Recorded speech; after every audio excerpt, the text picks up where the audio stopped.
Assalamualaikum, salam sejahtera untuk kita semua. Selamat datang di kelas pendidikan kewarganegaraan.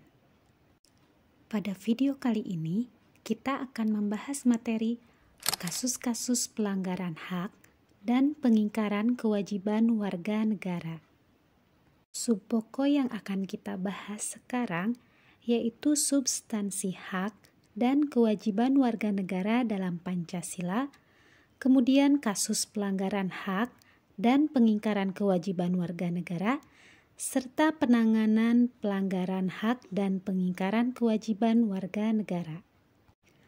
Kita mulai pada materi hak dan kewajiban warga negara dalam nilai praksis Pancasila. Nilai praksis pada hakikatnya merupakan perwujudan dari nilai-nilai instrumental. Dengan kata lain, nilai praksis merupakan ketentuan yang termuat dalam peraturan perundang-undangan yang terwujud dalam tindakan sehari-hari. Nilai praksis Pancasila senantiasa berkembang dan dapat dilakukan perubahan karena Pancasila sebagai ideologi yang terbuka.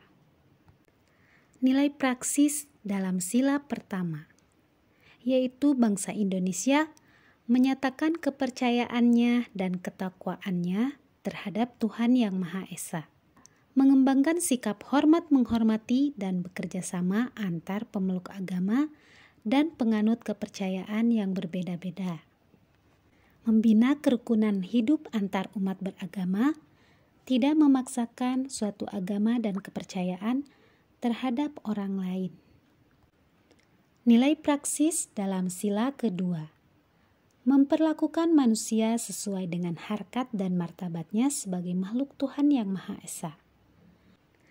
Mengakui persamaan derajat, persamaan hak dan kewajiban asasi manusia tanpa membedakan. Mengembangkan sikap saling tenggang rasa.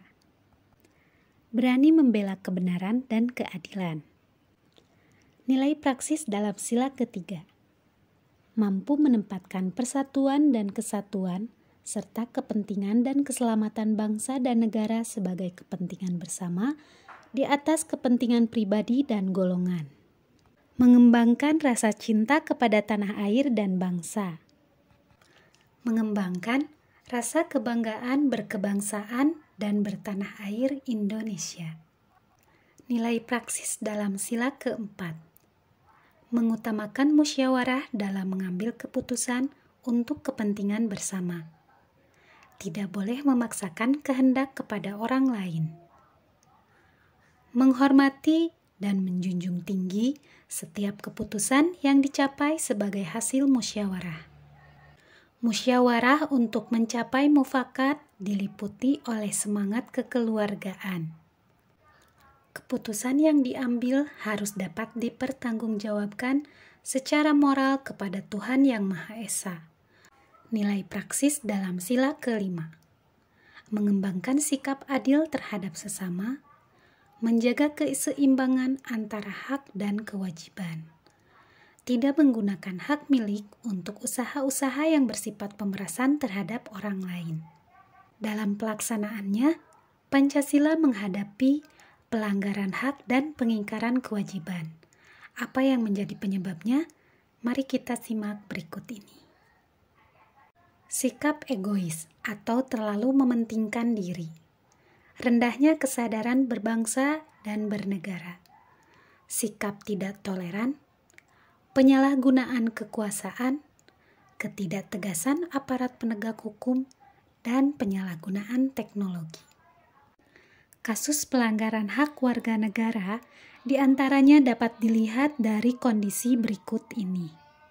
Proses penegakan hukum belum optimal, tingkat pengangguran dan kemiskinan yang cukup tinggi, yang telah melanggar pasal 27 ayat 2 Undang-Undang Dasar 1945.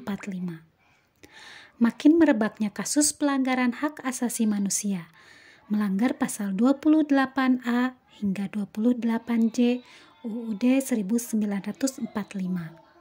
Kasus pengingkaran hak warga negara.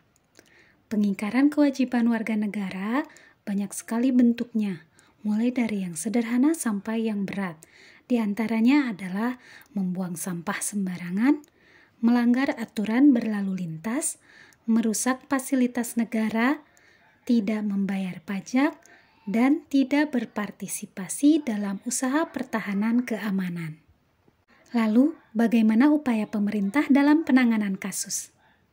Tindakan terbaik dalam penanganan hak dan kewajiban warga negara adalah dengan mencegah timbulnya semua faktor penyebab, yaitu menegakkan supremasi hukum dan demokrasi, mengoptimalkan peran serta selain lembaga tinggi negara seperti KPK, Komnas HAM, dan KPAI, meningkatkan pengawasan dari masyarakat. Lalu bagaimana partisipasi masyarakat dalam pencegahan terjadinya pelanggaran? Upaya pencegahan dan penanganan pelanggaran hak dan pengingkaran kewajiban warga negara yang dilakukan pemerintah tidak akan berhasil tanpa didukung oleh sikap warga negara yang mencerminkan sosok manusia beradab yang menghormati keberadaan orang lain. Demikian pembahasan kita kali ini. Salam untuk kalian semua dan sukses untuk kita semua.